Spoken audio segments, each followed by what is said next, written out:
মুসলিম সমাজ আজকে আমি যে বক্তব্য বিষয় নিয়ে দাঁড় করেছি সেটি হচ্ছে পরনিন্দা। পরনিন্দা কথাটার অর্থ আমরা প্রথমে বুঝি। পরনিন্দা হচ্ছে কোনো ব্যক্তি সম্পর্কে তার অনুপস্থিতিতে তার সম্পর্কে এমন কথা বলা যা সে শুনলে তাকে অপছন্দ হয় কিংবা সে ঘৃণা করে, একে বলে পরনিন্দা, কিংবা দ্বিতীয় নাম হচ্ছে গীবত।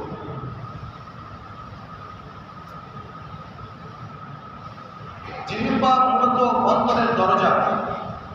মানুষের অন্তরের গোপনীয়তা জিহ্বা দ্বারা প্রকাশ পায়। এর ক্ষমতা প্রবল, এটা মানুষকে ধ্বংসের অতল গগনে নিক্ষেপ করতে পারে, আবার সফল ও সর্বশিখরে আরোহণ করাতে পারে। অধিকাংশ পাপ ও নেকির কাজ জিহ্বার দ্বারা সংঘটিত হয়ে থাকে, যেমন গীবত, পরনিন্দা, কূটনামি, মিথ্যা অশ্লীল কথা, গালমন্দ ইত্যাদি জিহ্বারই কাজ। সুতরাং জিহ্বা নিয়ন্ত্রণ করা মানুষের জন্য অতি জরুরি কর্তব্য। আল্লাহ তাবারক ওয়া তাআলা কোরআনের মধ্যে বলেছেন, ওয়াইলুল লিকুল্লি হুমাযাতিল লুমাযা, ধ্বংস নিশ্চিত এমন ব্যক্তির জন্য যে সামনাসামনি মানুষকে গালাগাল দেয় এবং পিছনে নিন্দা রটাতে অভ্যস্ত। আমাদের মধ্যে এগুলো খুব আরামে হয়ে যায়।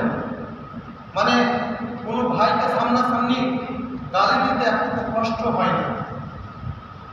যখনই ঝগড়া শুরু হয়ে গেল, সামনাসামনি ফেস টু ফেস যা মনে আসতো, মানে ওর মা থেকে বাপ থেকে সব একদিক থেকে সাঁটিয়ে দিলাম, এরকম আছে আর এরকম হয়।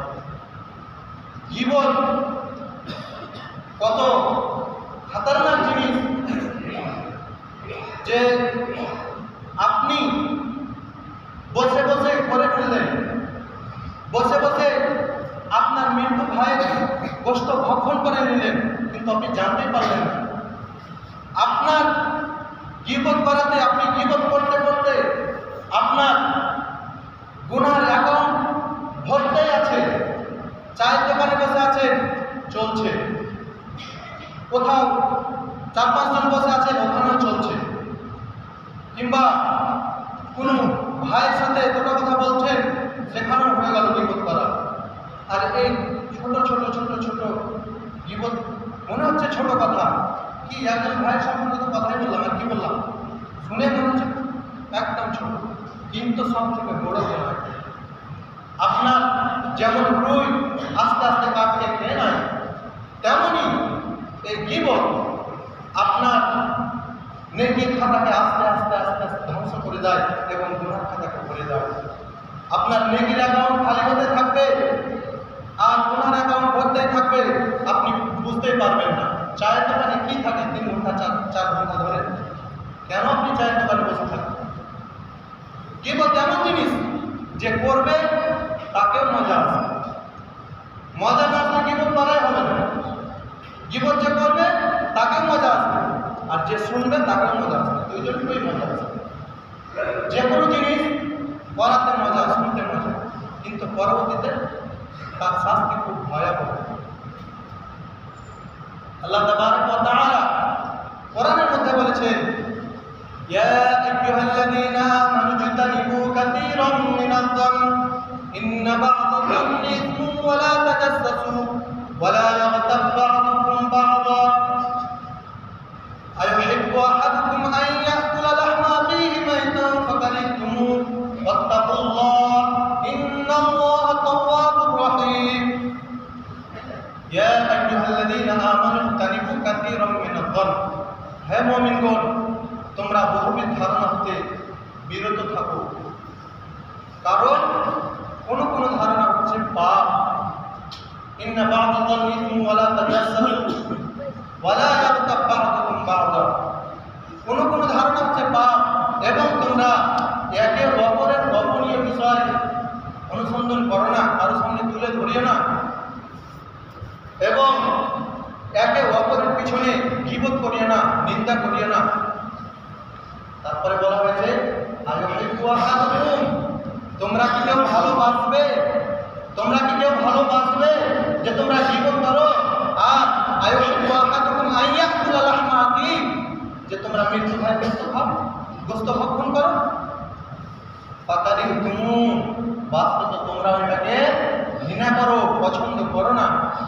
কেউ কি তার মৃত্যু ভাইয়ের গোশত ভক্ষণ করতে ভালোবাসবে জীবিত অবস্থায় কিংবা জানা অবস্থায়? না, পছন্দ করবে না। আল্লাহ কি বলে? ভয় করো। ইন্নাল্লাহা তাওয়াবুর রহিম, আল্লাহ তাআলা তওবা গ্রহণকারী ও দয়ালু। এই আয়াতে সামাজিক শৃঙ্খলা বজায় রাখার জন্য আল্লাহ তাবারক ওয়া তাআলা মানুষকে, মুমিনদেরকে হেদায়েত করছেন, যেন এমন না হয়ে যায় যে সব গুনাহতে মানুষ যুক্ত হয়ে যায় আর ধ্বংসের দিকে চলে যায়। আমাদেরকে এই জঘন্য পাপ থেকে বাঁচতে হবে। এই আয়াতটিকে 4 ভাগে ভাগ করা হয়েছে।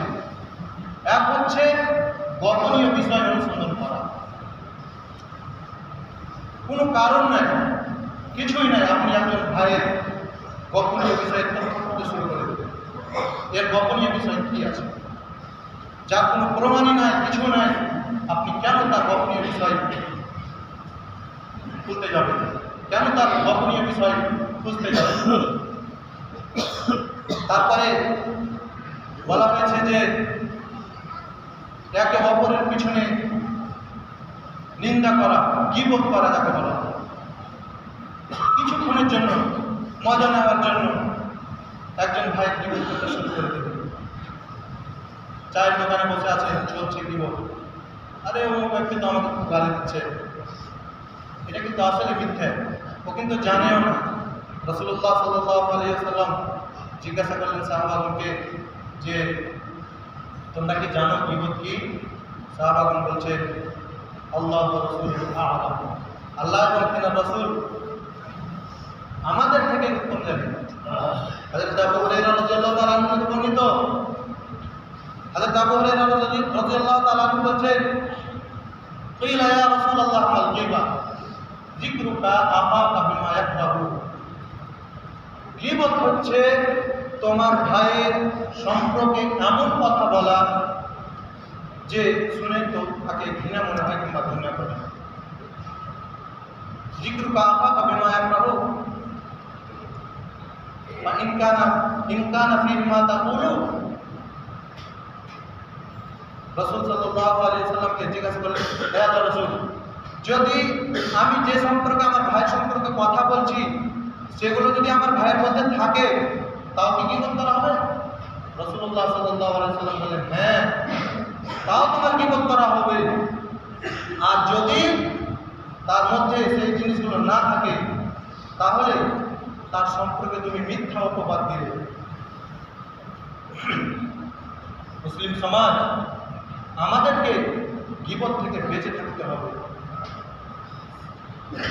عن ابي هريره رضي الله عنه قال سئل رسول الله صلى الله عليه وسلم عن اكثر ما يدخل الناس الجنه فقال تقوى الله وحسن الخلق। হযরত আবু হুরায়রা রাদিয়াল্লাহু তাআলা আনহু থেকে বর্ণিত, তিনি বলেন রাসূলুল্লাহ সাল্লাল্লাহু আলাইহি ওয়াসাল্লামকে জিজ্ঞাসা করা হলো কোন জিনিস মানুষকে সবচেয়ে বেশি জান্নাতে প্রবেশ করাবে? রাসূলুল্লাহ সাল্লাল্লাহু আলাইহি ওয়াসাল্লাম বললেন তা হচ্ছে তাকওয়াল্লাহ, আল্লাহকে বলে ভয় করা, আল্লাহ ভীতি, ওয়া হুসনুল খুলুক, এবং উত্তম চরিত্র। একটা মানুষ আল্লাহ ভীতি তখনই হতে পারবে যখন তার হৃদয়ের মধ্যে আল্লাহর ভয় থাকবে, আল্লাহকে বলে ভয় করবে। যখন সে কোথাও গল্প করবে সে এই কথাটা মনে রাখবে যে আমার দ্বারা, আমার মুখ দ্বারা আমার ভাইয়ের তো কোনো গীবত হয়ে যায় না। ও নামাজ পড়বে যে আমি যদি নামাজ ছেড়ে দিই তাহলে আল্লাহ তো আমার কাছ থেকে নারাজ হয়ে যাবে। সে চুরি করবে না, মদ্যপান করবে না, বিড়ি পান করবে না। যেই সব জিনিসে আল্লাহ নারাজ হবে সেই সব জিনিস থেকে দূরে থাকবে। আর যখনই কোনো ব্যক্তি আল্লাহকে বলে ভয় করবে, আল্লাহর ভয় থাকবে তার হৃদয়ের মধ্যে, তখনই তার ব্যবহার ভালো হবে। আর যখনই মানুষের ব্যবহার ভালো হবে তখনই সে জান্নাতে যাবে।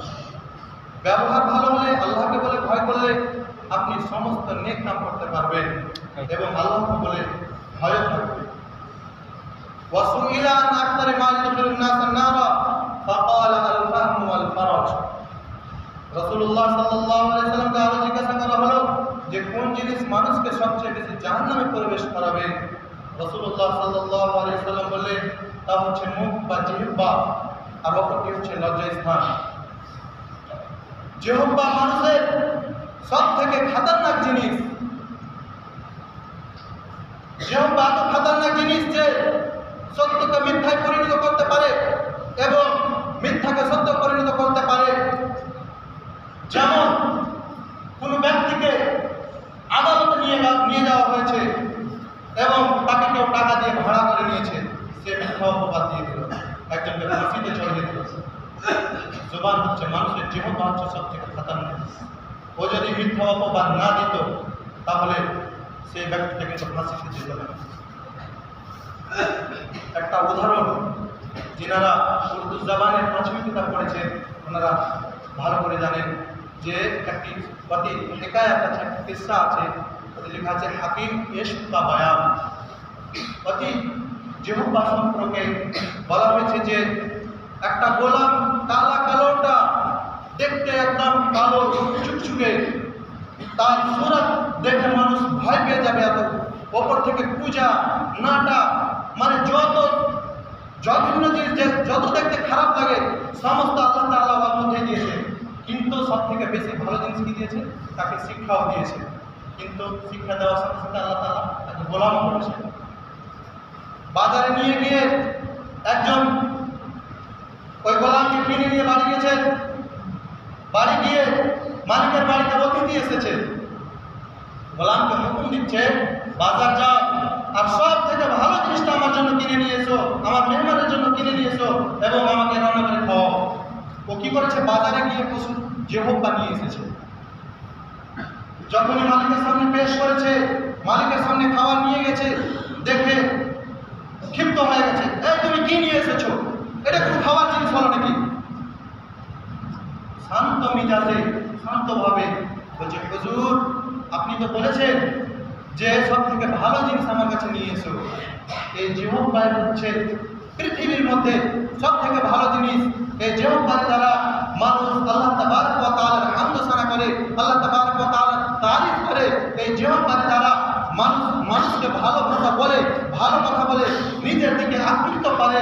এই জিহ্বা হচ্ছে সব জায়গায় সত্য কথা বলে মানুষকে বড় বড় মুসিবত থেকে আজাদ করে দেয়।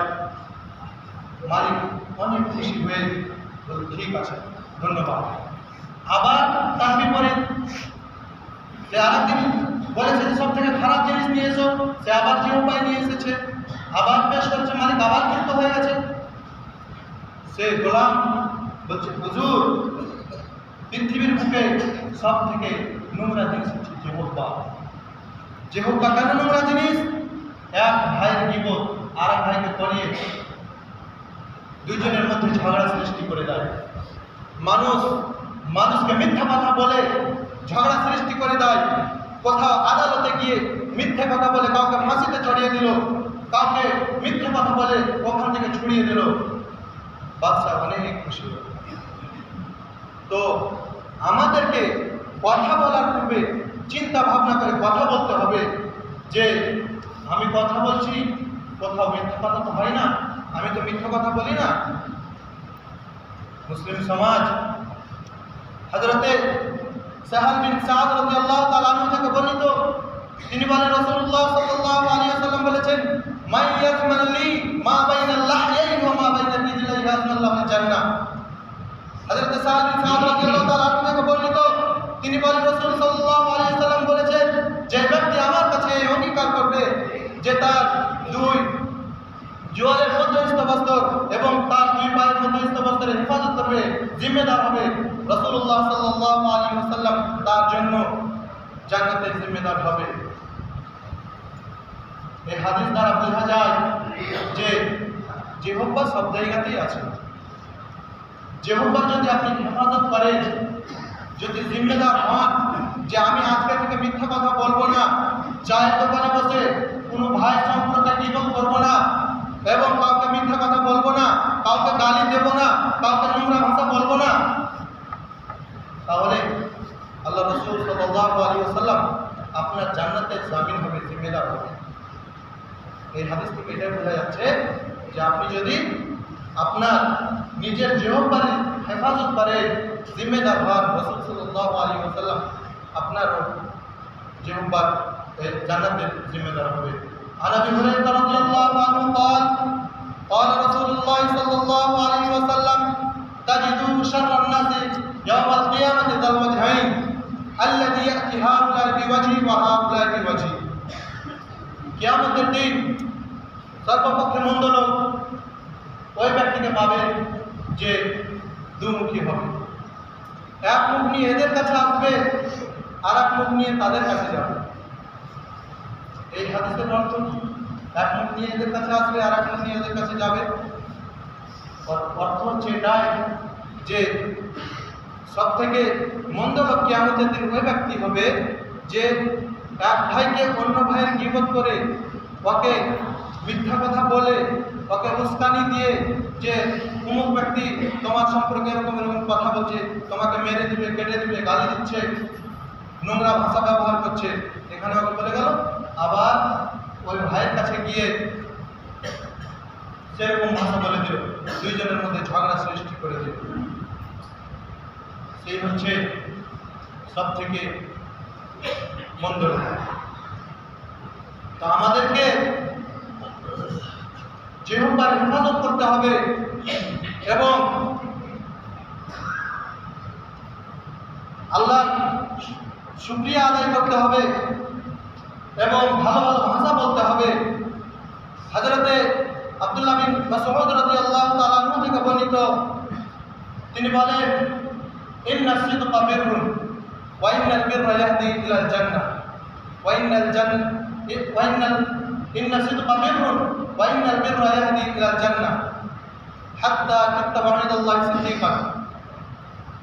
যে হযরতে আব্দুল্লাহ বিন মাসউদ রাদিয়াল্লাহু তাআলা আনহু থেকে বলেন, বর্ণিত, তিনি বলেন, রাসূলুল্লাহ সাল্লাল্লাহু আলাইহি ওয়াসাল্লাম বলেছেন, সত্যবাদিতা হচ্ছে পুণ্যের কাজ এবং সত্য জান্নাতের পথ দেখায়। এবং যে ব্যক্তি সত্যের উপরে দৃঢ় থাকে, সত্য কথা বলে, আল্লাহ তাবারক ওয়া তাআলার খাতায় তাকে সত্যবাদিতা বলে ঘোষণা করে দেওয়া হয়। পক্ষান্তরে ওয়া ইন্নাল কিযবা ফুজুর ওয়া ইন্নাল ফুজুরা ইয়াহদি ইলান নার বলা হয়েছে যে মিথ্যাবাদিতা হচ্ছে গুনাহের কাজ, আর গুনাহ জাহান্নামের পথ দেখায়। আর যে ব্যক্তি সর্বদা গুনাহে জড়িত থাকে, যে ব্যক্তি সর্বদা মিথ্যায় জড়িত থাকে, মিথ্যে কথা বলে, আল্লাহ তাবারক ওয়া তাআলার খাতায় তাকে মিথ্যাবাদিতা বলে ঘোষণা করে দেওয়া হয়। আর একটি হাদিস আছে হযরত আবু হুরায়রা রাদিয়াল্লাহু তাআলা থেকে বর্ণিত, যে বান্দা কখনো এমন কথা বলে যাতে আল্লাহ সন্তুষ্টিত বিদ্যমান, অথচ সে যে কথা বলেছে তার মর্যাদা জানে না, আর সেই কথা দ্বারা আল্লাহ তাবারক ওয়া তাআলা তার মর্যাদা বৃদ্ধি করে দেন, তার মর্যাদা বাড়িয়ে দেন। তার পরবর্তীতে বান্দা এমন কথা বলে যাতে আল্লাহর অসন্তুষ্টিত বিদ্যমান, আর সে তার অসন্তুষ্টি সম্পর্কে অবগত নয়, আর এই কথায় তাকে জাহান্নামে নিক্ষেপ করে দেয়। বুখারী আর মুসলিমের রিওয়ায়াত আছে যে তাকে জাহান্নামে এত গভীরে নিক্ষেপ করে দেয় যার দূরত্ব পূর্ব ও পশ্চিমের সমান। মুসলিম সমাজ আমাদেরকে প্রত্যেক সময় সত্য কথা বলতে হবে এবং মিথ্যা কথা থেকে বেঁচে থাকতে হবে। সময় হয়ে গেছে, আমি আর একটা হাদিস বলে শেষ করবো ইনশাআল্লাহ। হযরতে আনাস রাদিয়াল্লাহু তাআলা আনহু থেকে বর্ণিত, তিনি বলেন রাসূলুল্লাহ সাল্লাল্লাহু আলাইহি ওয়াসাল্লাম বলেছেন যে আল্লাহ তাবারক ওয়া তাআলা যখন আমাকে মেরাজে নিয়ে গেলেন তখন আমার কতিপয় লোকের নিকট গমন করলাম যাদের নখ ছিল তামা, তার দ্বারা দিয়ে তারা নিজের মুখমণ্ডল ও মুখ আচড়াতে ছিল।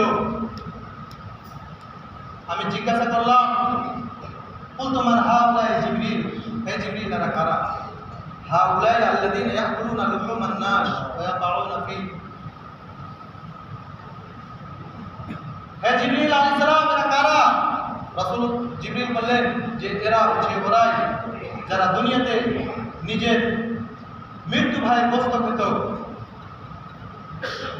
এবং তাদের ইজ্জত আবরু নিয়ে হানি করত। মুসলিম সমাজ আমাদেরকে আল্লাহর জিকির বেশি বেশি করে করতে হবে এবং যেখানে দেখছি যে বেশি বেশি করে গল্প চলছে সেখান থেকে দূরে থাকতে হবে। যেখানে বেশি গল্প হচ্ছে সেখানে বেশি গীবত, এই গীবত থেকে বেঁচে থাকতে হবে। আল্লাহ তাবারক ওয়া তাআলা আমাদের সবাইকে যেন গীবত থেকে বাঁচার তৌফিক দেয়। সকল বলেন আমিন। আমিন। এই বলে আমার বক্তব্য বিষয়ে কি করছি বলার মাধ্যমে যদি ভুল ত্রুটি হয় আমাকে বলে দেবেন ইনশাআল্লাহ। اللهم صل على محمد وعلى ال محمد كما صليت على ابراهيم وعلى ال ابراهيم انك حميد مجيد. اللهم بارك على محمد وعلى ال محمد كما باركت على ابراهيم وعلى ال ابراهيم انك حميد مجيد. سبحان ربك رب العزه عما يصفون وسلام على المرسلين والحمد لله رب العالمين.